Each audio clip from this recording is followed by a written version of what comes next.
Hi friends, welcome to Jainy's class room. ഇന്ന് പഠിക്കുന്നത് 10ാം ക്ലാസ് ഇംഗ്ലീഷ് പാഠപുസ്തകത്തിലെ the danger of single story എന്ന പാഠമാണ്. ഇതൊരു നൈജീരിയൻ നോവലിസ്റ്റായ ചിമമാൻഡ നുഗോസി അഡീച്ചി അവരുടെ ഓട്ടോ ബയോഗ്രഫിക്കൽ സ്പീച്ചാണ് ഇപ്പം നമ്മൾ പഠിക്കാൻ പോകുന്ന പാഠം എന്ന് പറയുന്നത്. ഇത് അതേപോലെ ആ സ്പീച്ച് മുഴുവൻ നെറ്റിൽ കിട്ടും കേട്ടോ. അതേപോലെ തന്നെ ആ വരികൾ തന്നെയാണ് പറയുന്നത് ഈ പാഠത്തിൽ പറയാനുള്ള. ഇവരുടെ പ്രത്യേകത നൈജീരിയൻ നോവലിസ്റ്റ് ആണെങ്കിലും ആംഗ്ലോഫോൺ ഓതർ എന്നറിയപ്പെടുന്ന വ്യക്തിയാണ്. അതായത് ഇംഗ്ലീഷ് നന്നായി എഴുതാനും വായിക്കാനും അതുപോലെ സംസാരിക്കാനും ഒക്കെ അറിയുന്ന ഒരു നൈജീരിയൻ നോവലിസ്റ്റ്, എഴുത്തുകാരി എന്നതാണ് ആംഗ്ലോഫോൺ ഓതർ എന്നതുകൊണ്ട് ഉദ്ദേശിക്കുന്നത്. ഓക്കെ, നമുക്ക് ഈ പാഠത്തിലേക്ക് വരാം, സ്പീച്ചിലേക്ക് വരാം അല്ലേ. ഈ സ്പീച്ചിൽ അവരുടെ പ്രത്യേകത, പാഠത്തിന്റെ പേര് the danger of A single story എന്ന. ഡേഞ്ചർ നമുക്കറിയാം, അപകടം. എന്തിന്റെ അപകടമാണ്? സിംഗിൾ സ്റ്റോറി, ഒറ്റ കഥ. അതായത് ഇവിടെ ഉദ്ദേശിക്കുന്നത് ചില കാര്യങ്ങളെയൊക്കെ നമ്മൾ എന്ത് മാത്രമേ കാണുള്ളൂ, ഒരു കാഴ്ചപ്പാടിലൂടെ മാത്രമേ കാണുള്ളൂ അല്ലേ. ഒരു കോയിന് രണ്ട് വശമുണ്ടല്ലോ, പക്ഷെ നമ്മൾ രണ്ട് വശവും ശ്രദ്ധിക്കാറില്ല ചില സമയത്ത്, സിറ്റുവേഷനിൽ അല്ലേ. ഒരു വശം മാത്രം ചിന്തിക്കുന്നത്. അതുപോലെ ഉണ്ടായ അനുഭവത്തെക്കുറിച്ചാണ്, ഇവരുടെ ലൈഫിൽ ഉണ്ടായ സംഭവത്തെക്കുറിച്ചാണ് ഇവിടെ പറയുന്നത്. ഒരു പ്രത്യേകിച്ച് 4 തരത്തിലുള്ള അനുഭവത്തെക്കുറിച്ച് പറയുന്നുണ്ട്. നമുക്ക് നോക്കാം. തുടക്കം ഇവരെങ്ങനെയാ എവിടെയാ ജനിച്ചെന്നൊക്കെ പറയുക കേട്ടോ. പ്രത്യേകത, I M A story teller. ഞാനൊരു കഥ പറയുന്ന ആളാണ്. And I would like to tell you a few personal stories about what I call the danger of a single story. I would like to tell. I would like, ഞാൻ ഇഷ്ടപ്പെടുന്നു. To tell, പറയാൻ ഇഷ്ടപ്പെടുന്നു. എന്ത് പറയാൻ? നിങ്ങളോട് പറയാൻ ആഗ്രഹിക്കുന്നു എന്ന് സ്പീച്ചിലോട് പറയുവാണല്ലോ, കേൾക്കുന്ന ലിസണേഴ്സിനോട് പറയുവാന്നേ. ഫ്യൂ പേഴ്സണൽ സ്റ്റോറീസ്, കുറച്ച് അല്പം വ്യക്തിപരമായ കഥകൾ ഞാൻ പറയാൻ പോവുക. എൻ്റെ തന്നെ വ്യക്തിപരമായ കഥകളാണ് പറയുന്നത്. പക്ഷെ ആ കഥകളെ വാട്ട് ഐ കോൾ, ഞാൻ വിളിക്കുന്നത് എന്താണ്? The danger of single story, ഒറ്റ കഥയുടെ അപകടം എന്ന് വിളിക്കുന്ന ഒരു എൻ്റെ തന്നെ വ്യക്തിപരമായ അനുഭവങ്ങൾ ഉൾപ്പെട്ട ഒരു കഥയാണ് പറയാൻ പോകുന്നത്. ഐ ഗ്രൂ അപ്പ്, ഞാൻ വളർന്നത് ഓൺ എ യൂണിവേഴ്സിറ്റി ക്യാമ്പസ്, ഒരു സർവകലാശാല കീഴിലുള്ള ക്യാമ്പസ്, സർവകലാശാല ക്യാമ്പസിലാണ്. ഒരു കോളേജ് പരിസരത്തായിരിക്കാം ഇവരുടെ വീടെന്ന് ഉദ്ദേശിക്കുന്നു കേട്ടോ. അവിടെ തന്നെയാണ്, അതിനോട് ചുറ്റുവട്ടത്തെയാണ് പുള്ളിക്കാരി കളിച്ച് വളർന്നതെന്ന് ഉദ്ദേശിക്കുന്നു. എവിടെ? ഇൻ ഈസ്റ്റേൺ നൈജീരിയ, നൈജീരിയയുടെ ഈസ്റ്റേൺ ഭാഗത്ത്, കിഴക്ക് ഭാഗത്താണ് ജനിച്ചത്. Okay, my mother says that, എൻ്റെ അമ്മ പറയുന്നത് ഐ സ്റ്റാർട്ടഡ് റീഡിങ്, ഞാൻ വായന ആരംഭിച്ചു എന്നാണ്. എത്ര വയസ്സില്? അറ്റ് ദ ഏജ് ഓഫ് 2, 2 വയസ്സുള്ളപ്പോൾ തന്നെ വായിക്കാൻ ആരംഭിച്ചു എന്നാണ്. ഓക്കെ, വായിക്കാൻ പഠിച്ചു എന്നാണ്. ഓൾദോ, എങ്കിൽ പോലും, ഐ തിങ്ക്, ഞാൻ വിചാരിക്കുന്നത്, it probably happen when I was 4. Probably എന്ന് പറഞ്ഞാൽ മിക്കവാറും. ഞാൻ വിചാരിക്കുന്ന, അമ്മ പറയുന്നു 2 വയസ്സുള്ളപ്പോഴാണ് മോള് വായിക്കാൻ പഠിച്ചതെന്ന്. പക്ഷെ ഞാൻ വിചാരിക്കുന്നത് വെൻ ഐ വാസ് 4, എനിക്ക് 4 വയസ്സുള്ളപ്പോഴാണ് മിക്കവാറും സാധ്യത അനുസരിച്ചിട്ട് എനിക്ക് വായിക്കാനൊക്കെ മനസ്സിലായത്, അറിഞ്ഞു തുടങ്ങിയതെന്നാണ് ഉദ്ദേശിക്കുന്നത്. എന്തായാലും ഒരു കാര്യം വ്യക്തമാണ്. So I was an early reader, ഞാനൊരു നേരത്തെ തന്നെ വായിക്കാൻ പഠിച്ച ഒരു വ്യക്തിയാണ്. ഏർലി റീഡർ ആണ്, നേരത്തെ തന്നെ വായിക്കാൻ പഠിച്ച, എഴുത്തും വായന പോലെ വായന പഠിച്ച ഒരു വ്യക്തിയാണ്. ഇനി എന്തായിരുന്നു ഈ പുള്ളിക്കാരി വായിച്ചിരുന്നത്? What I read. ഇവിടെ റീഡ് എന്ന് വായിക്കില്ല, ഫസ്റ്റ് ആണ്. വാട്ട് ഐ റെഡ്, ഞാൻ വായിച്ചതെല്ലാം were British and American children books. were ആയിരുന്നു. എങ്ങനെയുള്ള ബുക്കുകളായിരുന്നു വായിച്ചത് മുഴുവൻ? British and American, British American കുട്ടികളുടെ പുസ്തകങ്ങളായിരുന്നു. അപ്പൊ അത് ഏത് ഭാഷയിലാ? ഇംഗ്ലീഷ് ഭാഷയിലാ. ഓക്കെ, അങ്ങനത്തെ പുസ്തകങ്ങളായിരുന്നു പുള്ളിക്കാരി വായിച്ചത്. ഇനി ഏർലി റീഡർ മാത്രമാണോ? അല്ല. അടുത്ത് നോക്കോ. I was also an early writer. ഞാൻ ഓൾസോ എന്ന് പറഞ്ഞാൽ കൂടാതെ, ഞാൻ ഒരു ഏർലി റൈറ്ററും കൂടെ ആയിരുന്നു. നേരത്തെ തന്നെ എഴുതാനും അറിയുന്ന വ്യക്തിയായിരുന്നു. വായിക്കാൻ അറിയാമായിരുന്നു, വായിച്ചതുപോലെ എന്തെങ്കിലുമൊക്കെ എഴുതി വെക്കാനുള്ള പ്രാപ്തിയും എനിക്കുണ്ടായിരുന്നു. എഴുത്ത് ആരംഭിച്ചത് എപ്പോഴാ? When I began to write. Began meaning started, തുടങ്ങിയത്. ഞാൻ എഴുത്ത് തുടങ്ങിയത് at about the age of 7. About എന്ന് പറയുന്നത് എബൌട്ട്, ഏകദേശം എന്നൊരു അർത്ഥമാണ് അവിടെ വരുന്നത് കേട്ടോ, പ്രായത്തെ കുറിച്ചൊക്കെ പറയുമ്പോൾ. എബൌട്ട് ദ ഏജ് ഓഫ് 7, 7 വയസ്സ്, ഏകദേശം 7 വയസ്സുള്ളപ്പോ ഐ ബിഗാൻ ടു റൈറ്റ്, ഞാൻ എഴുത്ത് ആരംഭിച്ചു. എന്തെഴുതും? സ്റ്റോറീസ്, കഥകൾ എഴുതും. എന്ത് വെച്ചിട്ട്? In pencil with crayon illustrations. Crayons നമുക്കറിയാം അല്ലെ. ക്രയോൺ വെച്ചിട്ട് ഇലസ്ട്രേഷൻ നടത്തിയിട്ട്, ഇലസ്ട്രേഷൻ എന്ന് പറഞ്ഞാൽ പിക്ചറൈസേഷൻ, ചിത്രീകരണം, ചിത്രങ്ങളൊക്കെ വരച്ച് അങ്ങനെ വെച്ചിട്ടാണ് സ്റ്റോറി. ചിത്രങ്ങളൊക്കെ ഉണ്ടെങ്കിൽ ആ ചിത്രങ്ങളിൽ ഒക്കെ കളറൊക്കെ കൊടുത്തിട്ട് അങ്ങനെയാണ് സ്റ്റോറീസ് ഒക്കെ എഴുതുന്നത്. ഓക്കെ, ഈ എഴുതുന്ന എഴുത്തൊക്കെ ആരായിരിക്കും വായിക്കുക? That my poor mother was obligated to read. എന്റെ പാവം പിടിച്ച അമ്മയായിരിക്കും വാസ് ഒബ്ലിഗേറ്റഡ്, കടപ്പാട്. എന്തിനുള്ള കടപ്പാട്? അമ്മയ്ക്ക് മാത്രമാണ് എന്തിനുള്ള കടപ്പാട്? റീഡ്, വായിക്കേണ്ടത്. ആദ്യത്തെ വായനക്കാരി അമ്മയായിരുന്നു എന്നാണ്. ഓക്കെ, എഴുതുമായിരുന്നു. ഇനി എഴുതുന്നത് മുഴുവൻ വായിക്കുന്ന ആദ്യത്തെ റീഡർ ആയിരുന്നു അമ്മ. ഇനി എങ്ങനെയുള്ള കഥകളാണ് എഴുതിയിരുന്നത്? എന്താ കഥയുടെ പ്രത്യേകത? ഐ റോട്ട്, ഞാൻ എഴുതി. റൈറ്റ് എന്ന വെർബിന്റെ പാസ്റ്റ് ഫോം ആണ് റോട്ട് എന്ന് പറയുന്നത്. Okay, I rote exactly. Exactly എന്ന് പറഞ്ഞാൽ കൃത്യമായി. ഞാൻ അതേപോലെ എഴുതി. ഏത്? കൈൻഡ്സ് ഓഫ് സ്റ്റോറീസ്, ചിലതരം കഥകളാ. ഐ വാസ് റീഡിങ്, ഞാൻ എന്താണോ വായിച്ചത് അതേ കഥകൾ അതുപോലെ എഴുതി വെച്ചു. നേരത്തെ പറഞ്ഞിരുന്നു വായിച്ച കഥകൾ മുഴുവൻ ബ്രിട്ടീഷ് അമേരിക്കൻ കുട്ടികളുടെ പുസ്തകങ്ങളായിരുന്നു എന്ന്. അതായത് ഇംഗ്ലീഷ് ഭാഷയിലുള്ള പുസ്തകങ്ങൾ, വിദേശികളുടെ പുസ്തകങ്ങൾ അല്ലേ, ആ കഥകൾ തന്നെയാ വായിച്ച് അത് തന്നെയാ എഴുതി വെച്ചത്. അതുകൊണ്ട് എന്ത് പറ്റിയെന്ന് അറിയാമോ? ഓൾ മൈ ക്യാരക്ടേഴ്സ്, എന്റെ എല്ലാ കഥാപാത്രങ്ങളും വേർ ആയിരുന്നു. എങ്ങനെയുള്ളവരായിരുന്നു? വൈറ്റ്, വെള്ളക്കാര്, വെളുത്ത നിറമുള്ളവര്. ആൻഡ് ബ്ലൂ ഐഡ്, നീല കണ്ണുള്ളവരായിരുന്നു.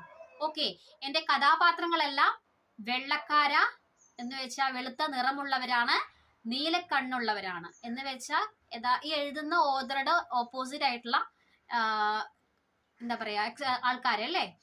ദേ പ്ലേഡ്, അവർ കളിച്ചു. എവിടെ കളിച്ചു? ഇൻ ദ സ്നോ, മഞ്ഞിൽ കളിച്ചു. ഈ മഞ്ഞ് എന്താണെന്നുള്ള അനുഭവം ഒന്നും നമ്മുടെ നായികയ്ക്ക് നാട്ടിൽ ഉണ്ടാവണമെന്നില്ല. അപ്പൊ മഞ്ഞിൽ കളിച്ചു. ആരെ കുറിച്ചാ പറയണേ? കഥാപാത്രങ്ങളെ കുറിച്ച്. ദേ എയ്റ്റ് ആപ്പിൾസ്, ദേ അവര്, എയ്റ്റ് കഴിച്ചു. എന്ത് കഴിച്ചു? ആപ്പിൾ ആണ് കഴിച്ചത്. എന്റെ കഥാപാത്രങ്ങൾ മിക്കതും കഴിച്ചത് ആപ്പിൾ ആയിരുന്നു.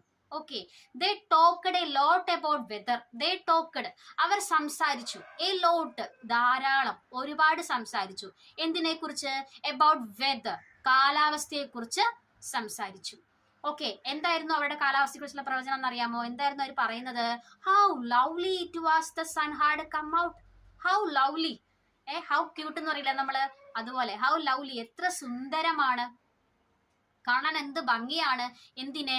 That sun had come out, സൂര്യൻ പുറത്തോട്ട് വരുന്ന കാഴ്ച കണ്ടോ, അതിനെ കാണാൻ എന്തു ഭംഗിയാണ് എന്ന് പറയും. ഓക്കെ, ഇതൊക്കെ പറയുന്നത് കഥാപാത്രങ്ങളാണ്. അവര് മുഴുവൻ ഫോറിനേഴ്സ് ആണ്, വിദേശികളായ വെള്ളക്കാര്, ബ്ലൂ ഐസ് ഉള്ള ആൾക്കാരാണ്. പക്ഷേ ഇനി നമ്മുടെ ഓതർ പറയാട്ടോ, I had never been outside Nigeria. I have never been, ഒരിക്കൽ പോലും എനിക്ക് ഉണ്ടായിട്ടില്ല. നെവർ എന്ന് പറയുന്നത് ഒരിക്കലും ഇല്ല, നെഗറ്റീവ് വേർഡ് ആണ്. ഐ ഹാവ് നെവർ ബീൻ, എനിക്ക് ഒരിക്കൽ പോലും ഔട്ട്സൈഡ് നൈജീരിയ, നൈജീരിയക്ക് പുറത്തോട്ട് പോകേണ്ടി വന്നിട്ടേ ഇല്ല. അതിനർത്ഥം നൈജീരിയ പുറം ലോകം കണ്ടിട്ടില്ല നമ്മുടെ Adichie. Okay, we didn't have snow, ഞങ്ങൾക്ക് മഞ്ഞുണ്ടായിട്ടില്ല. മഞ്ഞ് എന്താ ഞങ്ങൾക്ക് അറിയില്ല. അതുപോലെ വി എയ്റ്റ് മാംഗോസ്, എന്റെ കഥാപാത്രങ്ങൾ മുഴുവൻ കഴിച്ചത് ആപ്പിൾ ആയിരുന്നു എന്ന് പറഞ്ഞില്ലേ. പക്ഷെ വി, ഞങ്ങൾ, എയ്റ്റ്, കഴിച്ചു. ഈറ്റ് എന്ന വെർബിന്റെ പാസ്റ്റ് ഫോം ആണ് എയ്റ്റ് എന്ന് പറയുന്നത്. ഞാൻ കഴിച്ചു, ഞങ്ങൾ കഴിച്ചത് മുഴുവൻ മാംഗോസാ. ഓക്കെ, മാങ്ങകളാണ്. മതിയല്ലോ അല്ലേ. And we never talked about whether. We never talked, ഞങ്ങൾ ഒരിക്കൽ പോലും സംസാരിച്ചിട്ടില്ല. എന്തിനെ കുറിച്ച്? വെദർ, കാലാവസ്ഥയെ കുറിച്ച് സംസാരിക്കേണ്ട കാര്യം വന്നിട്ടില്ല. പക്ഷെ കഥാപാത്രങ്ങളെല്ലാം കാലാവസ്ഥയെ കുറിച്ച് സംസാരിച്ചിരുന്നല്ലേ. പക്ഷെ അതിനർത്ഥം അവരുടെ ആ ഒരു സ്നോയുടെ അവസ്ഥയിൽ നിന്ന് മഞ്ഞ് മാറി വെയിലൊക്കെ ഉദിക്കുമ്പോൾ അവർക്ക് പറയാൻ കാരണമുണ്ട്. പക്ഷെ ഇവർക്ക് എന്നും വെയിലാണ്, മഞ്ഞ് ഇവർ കണ്ടിട്ടില്ല. സോ അതുകൊണ്ട് തന്നെ കാലാവസ്ഥയെ കുറിച്ച് ഇവർക്ക് പറയേണ്ട ആവശ്യം വരുന്നില്ല. സ്ഥിരമായ കാലാവസ്ഥയല്ലേ എപ്പോഴും കിട്ടുന്നേ. ബിക്കോസ്, കാരണം there was no need to, ഇവർ തന്നെ പറയുന്നു കാരണം. ദർ വാസ് നോ നീഡ്, അതിന്റെ ആവശ്യം ഉണ്ടായിരുന്നില്ല. നീഡ്, ആവശ്യം. ഓക്കെ, ഒരാവശ്യം ഉണ്ടായിരുന്നില്ല. കാലാവസ്ഥയെ കുറിച്ച് മാറ്റി പറയേണ്ട കാലം വന്നിരുന്നില്ല. അവർക്കെല്ലാം സ്ഥിരമായ കാലാവസ്ഥയായിരുന്നു. ഓക്കെ, ഇനി അടുത്ത് നോക്കിക്കോ. വാട്ട് ദിസ് ഷോസ്, ഇത് കാണിക്കുന്നത്, ഐ തിങ്ക്, ഞാൻ കരുതുന്നത് പോലെ, is how impressionable and vulnerable we are in the face of a story. We are in the face of a story, ഒരു കഥയെ നമ്മൾ അഭിമുഖീകരിക്കും. അതിന്റെ അർത്ഥം ഒരു കഥ നമ്മൾ എഴുതുന്ന സമയത്ത് അതെങ്ങനെയായിരിക്കണം? How impressionable. എന്താ ഇംപ്രഷൻ എന്ന് വെച്ചാല്? മതിപ്പ് അല്ലെ, മതിപ്പ് ഉണ്ടായിരിക്കണം. ഓക്കെ, മതിപ്പ് ഉളവാക്കുന്നത് എന്ന് വെച്ചാൽ ആളുകൾക്ക് മനസ്സിലാകുന്ന ഏറ്റവും സ്വാധീനിക്കപ്പെടുന്നതായിരിക്കണം. ആൻഡ് വൾണറബിൾ ആയിരിക്കണം. വൾണറബിൾ എന്ന വേർഡിന്റെ യഥാർത്ഥ അർത്ഥം വീക്ക്നെസ്, വീക്ക് ആണ് കേട്ടോ, ദുർബലമായതെന്നാണ്. പക്ഷെ ഇവിടെ ഉദ്ദേശിക്കുന്നത് ഈസിലി അണ്ടർസ്റ്റാൻഡബിൾ, എളുപ്പം മനസ്സിലാക്കുന്ന, ഫ്ലെക്സിബിൾ ആയിട്ടുള്ള, ആർക്കും പെട്ടെന്ന് കാര്യം കത്തുന്ന ഒരു കാര്യത്തിൽ വേണം കഥ എഴുതാനൊക്കെ എന്നാ ഉദ്ദേശിക്കുന്നത്. Particularly as children. Particularly meaning especially, പ്രത്യേകിച്ച് ആർക്ക് കഥ എഴുതുമ്പോ? കൊച്ചു കുട്ടികൾ വായിക്കുമ്പോ. കുട്ടികൾക്ക് കഥ നമുക്ക് അറിയാമല്ലോ, അത് പെട്ടെന്ന് അവർക്ക് മനസ്സിൽ തട്ടാൻ പറ്റണം, അവർക്ക് കാര്യം മനസ്സിലാകണം അല്ലെ? അങ്ങനത്തെ കഥ അവർക്ക് ഇഷ്ടപ്പെടുന്നത്. കാരണം എന്താ? ബിക്കോസ്, കാരണം ഓൾ ഐ ഹാഡ് റെഡ്, ഞാൻ വായിച്ചതെല്ലാം, വേർ ബുക്സ്, വായിച്ച പുസ്തകങ്ങളിലെ ആശയങ്ങളെല്ലാം ആരുടേതായിരുന്നു? അതിലത്തെ ഇൻ വിച്ച് ക്യാരക്ടേഴ്സ്, കഥാപാത്രങ്ങളെല്ലാം വേർ ഫോറിൻ, വിദേശികളായിരുന്നു. ഓക്കെ, വിദേശികളായിരുന്നു. മാത്രമല്ല അതുകൊണ്ട് തന്നെ ഐ ഹാഡ് ബിക്കം കൺവിൻസ്ഡ്, എനിക്ക് ഒരു കാര്യത്തെ ബിക്കം കൺവിൻസ്ഡ്, എന്താ കൺവിൻസ് ചെയ്യാന്ന് പറഞ്ഞാല് ബോധ്യം വരുത്തുക, വിശ്വസിപ്പിക്കുക, മനസ്സിലങ്ങോട്ട് അടി കുറച്ച് വിശ്വസിപ്പിക്കുക അല്ലെ? എനിക്കൊരു കാര്യം ബോധ്യപ്പെടുത്തണമായിരുന്നു. എന്തിനെ കുറിച്ച്? That books by their very nature, ആ പുസ്തകങ്ങൾക്ക് അവരുടേതായ പ്രകൃതമുണ്ട്, നേച്ചർ ഉണ്ട്. ഓരോ പുസ്തകങ്ങൾക്കും ഓരോ പ്രകൃതമില്ലേ? ചില പുസ്തകങ്ങൾ നമ്മളെ ചിരിപ്പിക്കും, ചിലത് നമ്മളെ ചിന്തിപ്പിക്കും, ചിലത് കരയിപ്പിക്കും, ശരിയല്ലേ? അപ്പൊ എന്ന് പറഞ്ഞ മാതിരി ഓരോ പുസ്തകങ്ങൾക്കും അതിലെ കഥാപാത്രങ്ങൾക്കും എല്ലാം ഓരോ പ്രത്യേകതയുണ്ടെന്ന് ഞാൻ മനസ്സിലാക്കണം. ഓക്കെ, ടു ഹാവ് ഫോറിനേഴ്സ്, അതുപോലെ വിദേശികളുടെ ഈ പുസ്തകങ്ങൾക്കും പ്രത്യേകതയുണ്ട്. In them heart about things, പക്ഷെ അതിൽ എഴുതിയിരിക്കുന്ന കാര്യങ്ങളല്ല which I could not identify personally, എനിക്ക് വ്യക്തിപരമായി തിരിച്ചറിയാൻ കഴിയാത്ത കാര്യങ്ങളാ അതിൽ എഴുതി വെച്ച്. ശരിയാ, കാരണം ഓദർ ഒരു നൈജീരിയക്കാരിയാണ്, ആഫ്രിക്കക്കാരിയാണ്.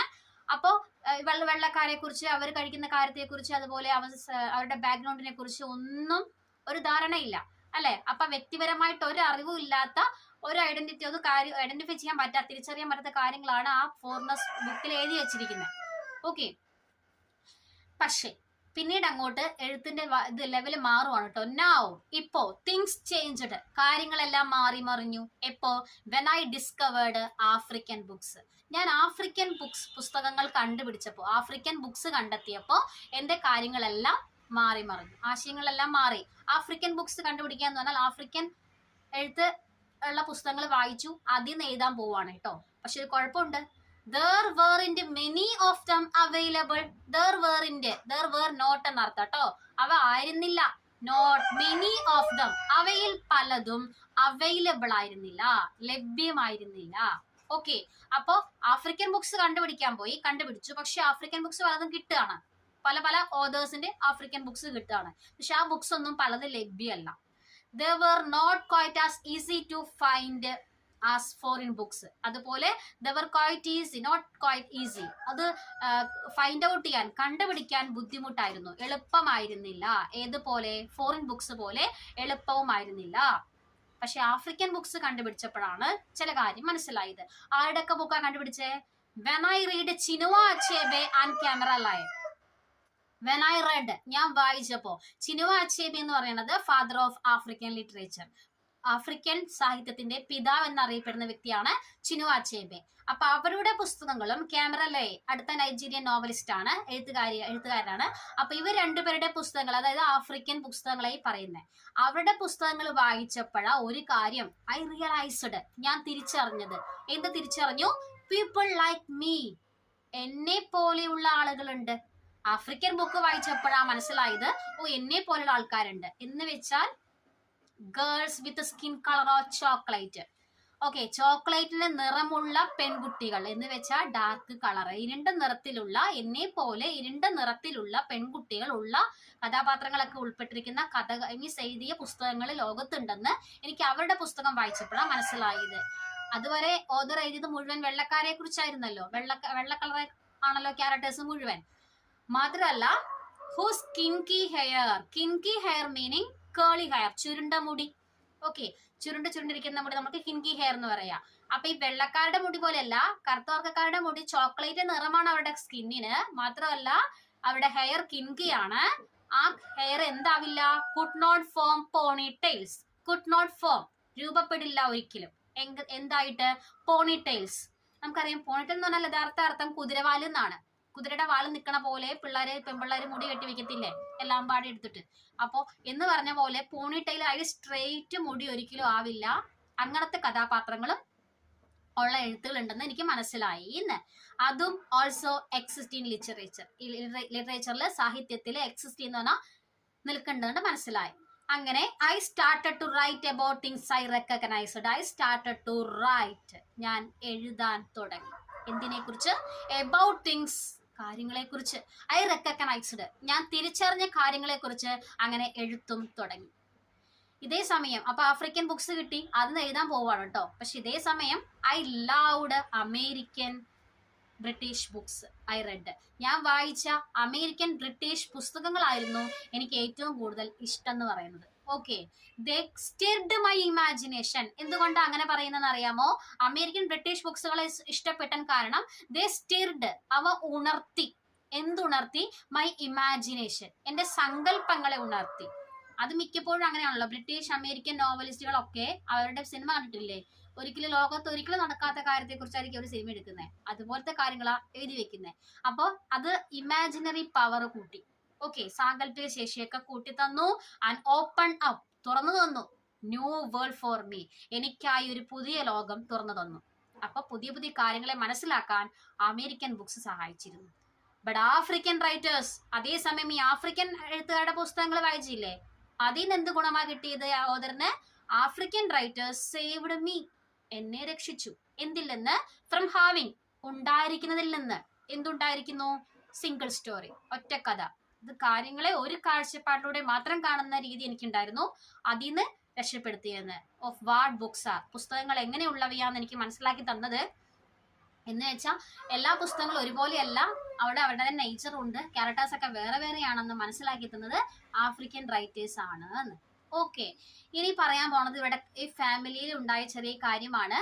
ഒരു അബദ്ധധാരണ ലൈഫിൽ ഉണ്ടായിരുന്നു. തുടക്കം എങ്ങനെയാ നമുക്ക് നോക്കാം.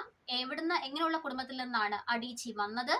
I come from a conventional middle class Nigerian family. I come from, ഞാൻ വരുന്നത് ഒരു കൺവെൻഷണൽ എന്ന് വെച്ചാൽ ട്രഡീഷണൽ, പരമ്പരാഗതമായ ഒരു മിഡിൽ ക്ലാസ് ഇടത്തരം കുടുംബത്തിൽപ്പെട്ട, നൈജീരിയൻ കുടുംബത്തിൽ ഏറ്റവും ഇടത്തരം പെട്ട ഒരു സാധാരണ കുടുംബത്തിലെ, പരമ്പരാഗത കുടുംബത്തിലെ ഒരു അംഗമാണ് ഞാൻ. My father was A professor, എൻ്റെ അച്ഛൻ ഒരു പ്രൊഫസർ ആയിരുന്നു. ഇടത്തരം കുടുംബമാണ് കേട്ടോ, അച്ഛൻ പ്രൊഫസർ ആയിരുന്നു. ഓക്കെ, മാത്രമല്ല my mother was an administrator, എൻ്റെ അമ്മ ഒരു ഭരണാധികാരിയായിരുന്നു. അത് IAS കുറിച്ചൊന്നും അല്ല പറയുന്നേ, ഒരു സ്ഥാപനത്തിലെ ഒരു അഡ്മിനിസ്ട്രേറ്റർ ആയിരിക്കാം ഉദ്ദേശിക്കുന്നത്. മേ ബി അങ്ങനെ ഒരു കഥാപാത്രമായിരുന്നു എൻ്റെ അമ്മ. അച്ഛനും ജോലിയുണ്ട്, അമ്മയ്ക്കും ജോലിയുണ്ട് എന്നർത്ഥം. അതുപോലെ സോ വി ഹാഡ്, അതുകൊണ്ട് ഞങ്ങൾക്ക് എന്തുണ്ടായിരുന്നു? We had, ഞങ്ങൾക്കുണ്ടായിരുന്നു. വസന്നോ, ഒരു ശീലം ഉണ്ടായിരുന്നു, പതിവ്. എന്തായിരുന്നു? ഞങ്ങൾ ലിവിൻ, ജീവിച്ചിരുന്നത് ഡൊമസ്റ്റിക് ഹെൽപ്പില്ല, ഗാർഹിക സഹായം എന്ന് പറയും. വീട്ടിലെ വേലയ്ക്ക് നിൽക്കാൻ ആൾക്കാരൊക്കെ ഉണ്ടായിരുന്നു എന്നർത്ഥം. ഓക്കെ, ഈ വീട്ടിൽ വേലയ്ക്ക് നിൽക്കുന്ന ആൾക്കാർ എവിടുന്നാ വരുന്നതെന്ന് അറിയണ്ടേ? Who would often come from. Often എന്ന് വെച്ചാൽ മിക്കപ്പോഴും, പലപ്പോഴും. ഓഫൺ എന്നാ വായിക്കുക കേട്ടോ, ടി സൈലന്റ് ആണേ.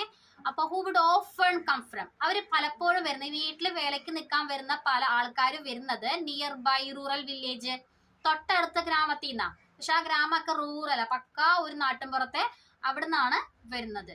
So the year I turned 8. So the year I turned 8, എനിക്ക് 8 വയസ്സിലേക്ക് എത്തിയപ്പോ എന്നർത്ഥം. അതായത് വെൻ ഐ വാസ് 8, എനിക്ക് 8 വയസ്സ് പ്രായമുള്ളപ്പോ വി ഗോട്ട്, ഞങ്ങൾക്ക് കിട്ടി. ആരെ കിട്ടി? എ ന്യൂ ഹൗസ് ബോയ്, ഒരു പുതിയ ഹൗസ് ബോയ്, വീട്ടില് വേലയ്ക്ക് നിൽക്കാൻ പറ്റിയ ഒരു പാവം പയ്യനെ കിട്ടി. ഓക്കെ, കാര്യങ്ങളൊക്കെ നോക്കി നടത്തുന്ന, കടയിലൊക്കെ പോണോ അങ്ങനെയൊക്കെ പോകാൻ സഹായിക്കുന്ന ഒരു പയ്യനെ കിട്ടി എന്നർത്ഥം. ഹിസ് നെയിം വാസ് ഫിദെ, അവന്റെ പേരായിരുന്നു ഫിദെ എന്നായിരുന്നു അവന്റെ പേര്. ഓക്കെ, ഫിദെ എന്നായിരുന്നു. ഓക്കെ, മനസ്സിൽ സങ്കല്പിക്കുക, പുതിയൊരു കഥാപാത്രം വരുവാണ് ഇവര് വീട്ടിലോട്ട് കേട്ടോ. പക്ഷെ ദ ഓൺലി തിങ്, ഒരേ ഒരു കാര്യം, മൈ മദർ ടോൾഡ് അസ്, എന്റെ അമ്മ ഞങ്ങളോട് പറഞ്ഞ ഒരേ ഒരു കാര്യം, മക്കളായി ഞങ്ങളോട് പറഞ്ഞ ഒരേ ഒരു കാര്യം. ആരെ കുറിച്ച് പറഞ്ഞ കാര്യം? അബൌട്ട് ഹിം, ഫിദയെ കുറിച്ച്, അവനെ കുറിച്ച് ഞങ്ങളോട് അമ്മ പറഞ്ഞ ഒരേ ഒരു കാര്യം was his family was very poor. അതിനർത്ഥം അവന്റെ ഫാമിലി, അവന്റെ കുടുംബം, he belong to a very poor family, ഒരു പാവം പിടിച്ച കുടുംബത്തിലെ, ദാരിദ്ര്യം പിടിച്ച കുടുംബത്തിലെ കൊച്ചാണ് എന്ന് മാത്രമേ അമ്മ ഞങ്ങളോട് പറഞ്ഞിരുന്നുള്ളൂ. ഓക്കെ, പാവം പിടിച്ച വീട്ടിലെ കൊച്ചാട്ടോ, അത്ര മാത്രമേ പറഞ്ഞിരുന്നുള്ളൂ.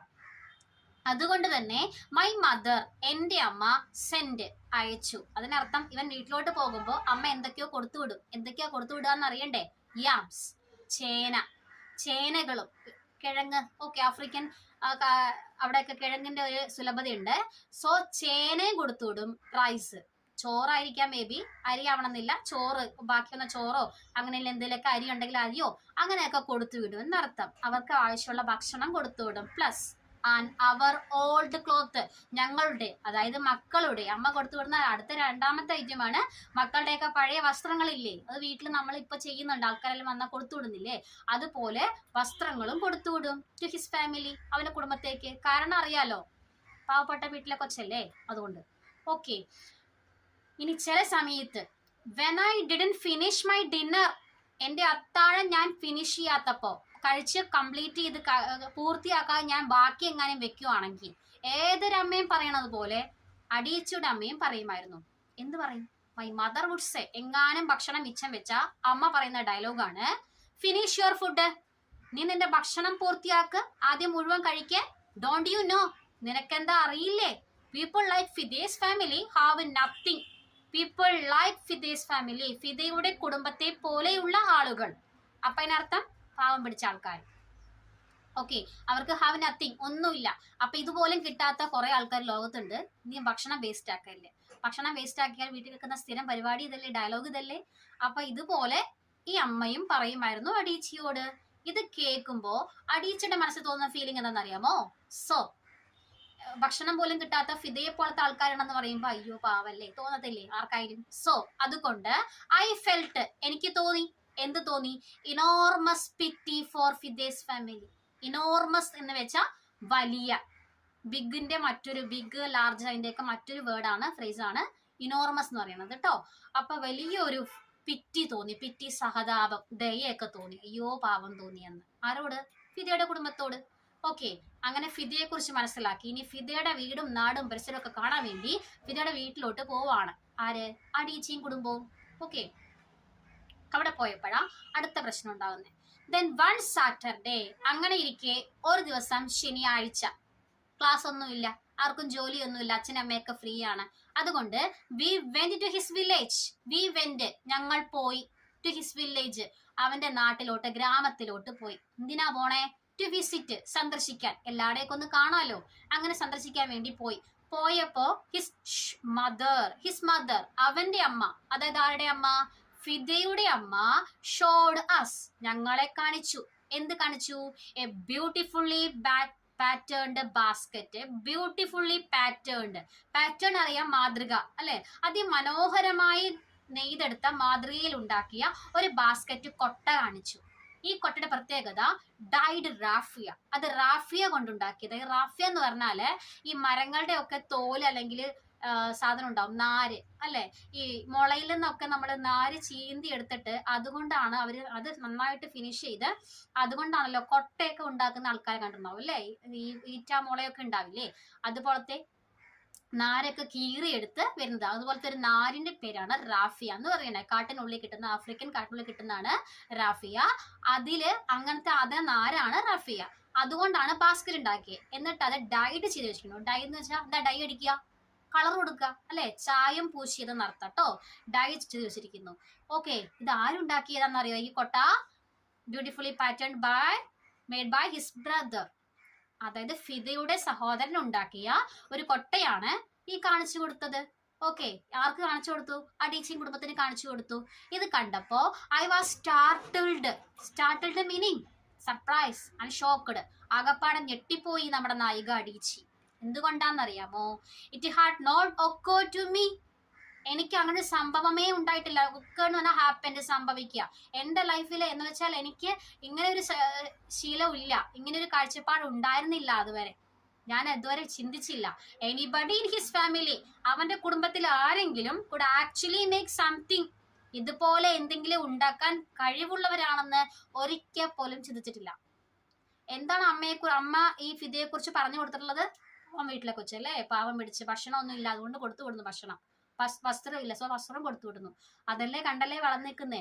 അപ്പൊ അത് വിചാരിച്ചു അയ്യോ പാവം പിടിച്ച കൊച്ച് എന്ന് മാത്രമായിരുന്നു. പക്ഷെ ഇതുപോലെ ബാസ്ക്കറ്റ് ഒക്കെ നെയ്തെടുക്കുന്ന നല്ല കഴിവുള്ള ആളുകളാണ് അവര് എന്ന കാര്യത്തെക്കുറിച്ച് അവിടെ ചെന്ന ശേഷമാണ് മനസ്സിലായത്. ആ വീട്ടിലെത്തുന്നത് വരെ പുള്ളിക്കാരിക്ക് പറയുവാണ്, ഓൾ ഐ ഹാഡ് ഹേർഡ്, ഞാൻ കേട്ടതല്ല.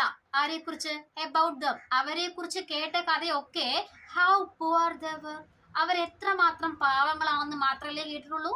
So that it had become impossible. അതുകൊണ്ട് ഈ കൊട്ടയെടുത്താണ് കാണിച്ചപ്പോ ഇറ്റ് ഹാഡ് ബിക്കം ഇമ്പോസിബിൾ, എനിക്ക് അസാധ്യമായി തോന്നി. എന്തിന്? ടു സീ ദം, അവരെ കാണാൻ. എങ്ങനെ കാണാൻ? എനിത്തിങ് എൽസ് ബട്ട് പുവർ, പാവം പിടിച്ചവരല്ലാതെ വേറെ ഏതെങ്കിലും രീതിയിൽ കാണാൻ. അതിനർത്ഥം ഇത്രയും നല്ല രീതിയിൽ കൊട്ടയൊക്കെ ഉണ്ടാക്കുന്നവരാണോ നിങ്ങൾ എന്ന രീതിയിൽ കാണാൻ, യഥാർത്ഥ ആൾക്കാരായി കാണാൻ ഞാൻ പരാജയപ്പെട്ടു പോയി എന്നർത്ഥം. അതിനർത്ഥം their poverty, അവരുടെ ദാരിദ്ര്യം ആയിരുന്നു വാസ് മൈ സിംഗിൾ സ്റ്റോറി, എൻ്റെ ഒറ്റ കഥ. കാഴ്ചപ്പാടിലുണ്ടായ വ്യത്യാസം കണ്ടോ? അവരെ കുറിച്ച് മനസ്സിലാക്കിയ ഒറ്റ കഥ, ഒരു ധാരണ അവരുടെ പോവർട്ടി മാത്രം. പക്ഷെ മറുവശം ഉണ്ടായിരുന്നു അല്ലേ? ആ മറുവശം ഇപ്പൊ മനസ്സിലായില്ലേ? അവർ നല്ല കഴിവുള്ളവരാണ്, നന്നായിട്ട് ബാസ്ക്കറ്റ് ഒക്കെ നെയ്യുന്ന ആളുകളാണെന്ന് നമ്മുടെ നായികയ്ക്ക് മനസ്സിലായി, അടീച്ചയ്ക്ക് മനസ്സിലായി. ഇത് ഒന്നാമത്തെ സംഭവം. ഇനി രണ്ടാമത്തിലേക്ക് വരുവാണ് കേട്ടോ. ഇതേ ഫിദയെ ഓർത്തു പോകുന്ന അടുത്ത അനുഭവം ഉണ്ടായി. നോക്കിക്കോ. ഇയേഴ്സ് ലേറ്റർ, വർഷങ്ങൾക്ക് ശേഷം, ഐ തോട്ട് അബൌട്ട് ദിസ്, ഞാൻ ഇതിനെ കുറിച്ച് ചിന്തിച്ചു. ആരെ കുറിച്ചാ? ഈ ഫിദയ്ക്ക് ഉണ്ടായ കാര്യത്തെ കുറിച്ച്, ഫിദയുടെ ലൈഫിനെ കുറിച്ചൊക്കെ ചിന്തിക്കേണ്ടി വന്നു കേട്ടോ. എപ്പോ? വെൻ ഐ ലെഫ്റ്റ് നൈജീരിയ, ഞാൻ നൈജീരിയ വിട്ടു പോയപ്പോ. എന്നോട്ടാ പോയത്? To go to university in the United States, അമേരിക്കയിലോട്ട് പോയി. എന്തിനാ പോയേ? ഹയർ സ്റ്റഡീസിന് പഠിക്കാൻ വേണ്ടി പോയതാ. പോയപ്പോ പ്രായം, ഐ വാസ് 19 then, എനിക്ക് 19 വയസ്സായിരുന്നു അന്ന് പ്രായം. അന്ന് അവിടെ കണ്ട മൈ അമേരിക്കൻ റൂംമേറ്റ്, എൻ്റെ American roommate was shocked by me, എന്നെ കണ്ട പാടെ അല്ലെങ്കിൽ എന്നെ പരിചയപ്പെട്ട പാടെ അടീച്ചി പറയുവാണ് ഷോക്കായി പോയെന്ന്. അടീച്ചയെ കണ്ട പാടെ അമേരിക്കൻ റൂംമേറ്റിന് എന്തിനു ഷോക്കായണം? ഷീ ആസ്ക്ഡ്, അവൾ ചോദിച്ചു, where I had learned to speak English, എവിടെ നിന്നാണ് ഇംഗ്ലീഷ് നന്നായിട്ട് സംസാരിക്കാൻ പഠിച്ചതെന്ന് എന്നോട് ചോദിച്ചു. ഇത്ര നന്നായിട്ട് സംസാരിക്കുന്നുണ്ടല്ലോ ഇംഗ്ലീഷ്, എവിടെന്നാ പഠിച്ചതെന്ന്. അതിനർത്ഥം റൂംമേറ്റ് ചോദിച്ച ചോദ്യത്തിനെല്ലാം ഇംഗ്ലീഷിലാണ് ഫ്ലുവൻ്റ് ആയിട്ട് റിപ്ലൈ കൊടുത്തത് അല്ലേ? ആഫ്രിക്കൻ ലാംഗ്വേജിലൊന്നും അല്ല. എവിടെന്നാ ഇവള് അടിച്ചു പോയിരിക്കുന്നത്? ആഫ്രിക്കയിൽ നിന്ന്. അപ്പൊ അമേരിക്കൻ റൂംമേറ്റ് ചോദിച്ചു എവിടുന്നാ ഇത്ര നന്നായിട്ട് വൃത്തിക്ക് ഇംഗ്ലീഷ് പഠിച്ചേന്ന്. മറുപടി കൊടുത്തപ്പോ റൂംമേറ്റിന്റെ കിളി പോയി. എന്താ നോക്കിക്കോ. My American roommate and she was so confused, അവൾ ആകെപ്പാടെ ആശയക്കുഴപ്പത്തിലായി. എപ്പോ?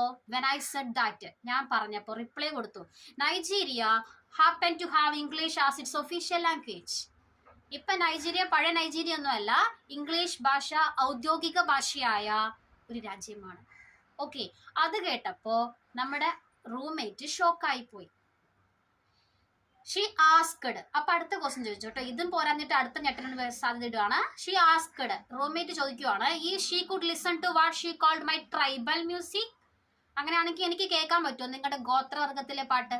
അതല്ലേ നിങ്ങൾക്ക് അറിയത്തുള്ളൂ. നിനക്ക് അറിയാം, ഇംഗ്ലീഷ് ഭാഷയൊക്കെ കേട്ട് പഠിച്ചിട്ടുണ്ടായിരിക്കാം, പക്ഷെ ട്രൈബൽ മ്യൂസിക് അല്ലേ അറിയത്തുള്ളൂ, വെസ്റ്റേൺ പോപ്പ് സംഗീതം ഒന്നും അറിയില്ലല്ലോ എന്ന് പറഞ്ഞപ്പോ ആൻഡ് വാസ് കോൺസിക്വന്റ്ലി, പരിണിത ഫലമായി വെരി ഡിസപ്പോയിന്റഡ്, കൊടുത്ത മറുപടി കേട്ടിട്ട് അമേരിക്കൻ റൂംമേറ്റ് ഡിസപ്പോയിന്റഡ് എന്ന് വെച്ചാൽ നിരാശ തോന്നി.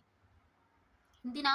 വെൻ ഐ ഇൻട്രൊഡ്യൂസ്ഡ്, ഞാൻ അവതരിപ്പിച്ചു അല്ലെങ്കിൽ പ്രസന്റഡ് കേട്ടോ, ഞാൻ അങ്ങോട്ട് ചെയ്ത് കാണിച്ചു കൊടുത്തു, പാട്ട് പാടി കൊടുക്കുവാണ്. ഏതിനെ? Type of മേരിയ കാരെ. മേരിയ കാരെ ഒരു അമേരിക്കൻ പോപ്പ് സിംഗറാണ്. അമേരിക്കൻ പാട്ടെന്ന് പറഞ്ഞാൽ ഇംഗ്ലീഷ് പാട്ട് പാടി കൊടുത്തപ്പോൾ, പോപ്പ് സംഗീതം അങ്ങോട്ട് പാടി കൊടുത്തപ്പോൾ ട്രൈബൽ മ്യൂസിക് മാത്രമല്ല അല്ലേ അറിയുക, ഇംഗ്ലീഷ് പാട്ടും ഇംഗ്ലീഷ് ലാംഗ്വേജും എല്ലാം അറിയാവല്ലേ. ഇത് കേട്ട അമേരിക്കൻ റൂംമേറ്റിന്റെ കിളി രണ്ടാമതും പറന്നുപോയി. ഓക്കെ, ഇനിയാണ് യഥാർത്ഥ സംഭവം പറയണേ. എന്തൊക്കെ ധാരണയായിരുന്നു ഈ വരുന്ന അടീച്ചയെ കുറിച്ച്? ആഫ്രിക്കക്കാരിയല്ലേ വരുന്നേ, ഇത്രയൊക്കെ തന്നെ അറിവ് ഉണ്ടാവുള്ളൂ. എന്തൊക്കെയായിരുന്നു അമേരിക്കൻ റൂമിന്റെ അബദ്ധ ധാരണകൾ? നോക്കിക്കോട്ടോ. She had felt sorry for me even before she saw me. അവൾ എന്നെ കാണുന്നതിന് മുമ്പ് അവൾക്ക് എന്നോടുണ്ടായിരുന്ന ചില അബദ്ധ തെറ്റിദ്ധാരണ ഉണ്ടായിരുന്നു, സിംഗിൾ സ്റ്റോറീസ് ഉണ്ടായിരുന്നു. അപ്പൊ അത് ഓർത്തിട്ട് എന്നോട് സോറി ഒക്കെ പറഞ്ഞു. ഓക്കെ, ഭേദം തോന്നി എന്നർത്ഥം.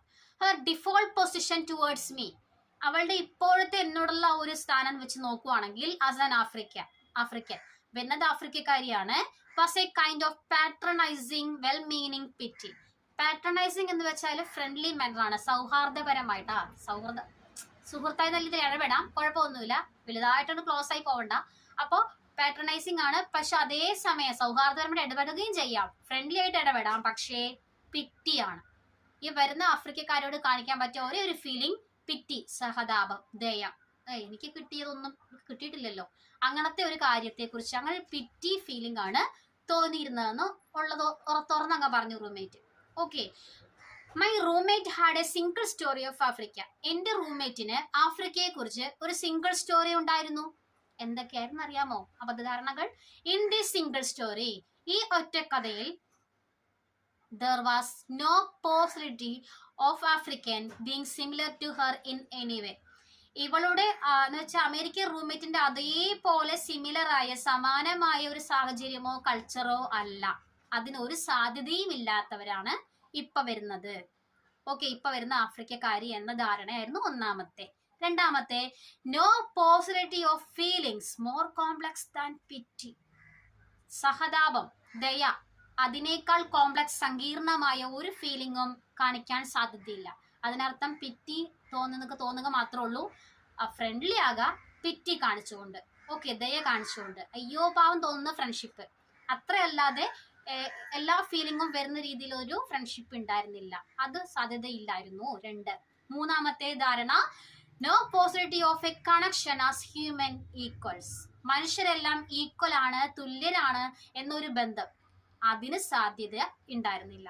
തുല്യരല്ല, അവളുടെ കളർ കൾച്ചർ വേറെ, എൻ്റെ കളർ കൾച്ചർ വേറെ എന്നൊരു കാഴ്ചപ്പാടിലേക്ക് പോലും അമേരിക്കൻ റൂംമേറ്റ് എത്തിയിരുന്നു.